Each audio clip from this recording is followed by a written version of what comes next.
Aloha, this is Doug at Big Island Campers. Today I'm laying out my kitchen. This is a 2012 Ford E350. I've done 3 of these in the past, and this one I can stand up in, so I'm building it a little bit differently. And so I see a lot of people asking, well, what kind of program, how do you guys design your camper vans? Well, this is about as designed as I get. I measure out my refrigerator and the size, and this is, the stove, the sink, and I might lay it out on something like that, but ultimately I like to lay it out like this in my van. I know the size of my refrigerator, it's going to go there.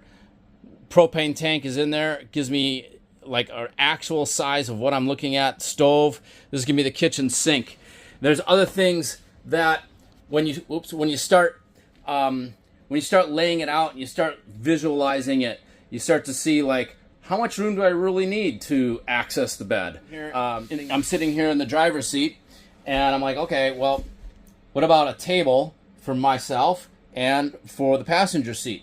So I have these pieces of mango, and just oddly enough, the center of it kind of is in the shape of a Big Island, so that's kind of cool.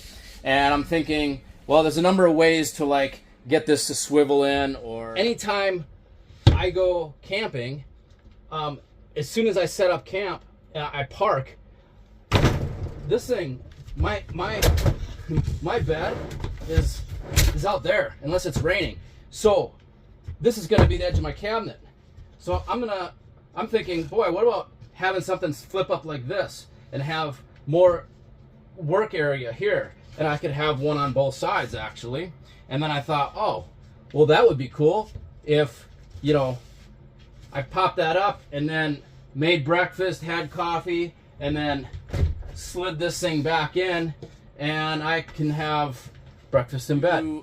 I start to lay things out, I start to visualize it, and then ideas start coming to me. My dad was an engineer, and he would just sit there and plan everything out on a piece of paper, and he would spend way more time planning than he would building.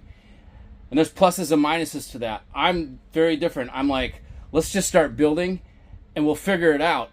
And you'll find that as you start doing this, you'll go, oh my gosh, I never even thought of this. Do my layout and my design, it's kind of how I've always done it. I just start building it. And sometimes I end up building it and sometimes it doesn't work out. And you're like, well, I should have really moved this over like 3 inches.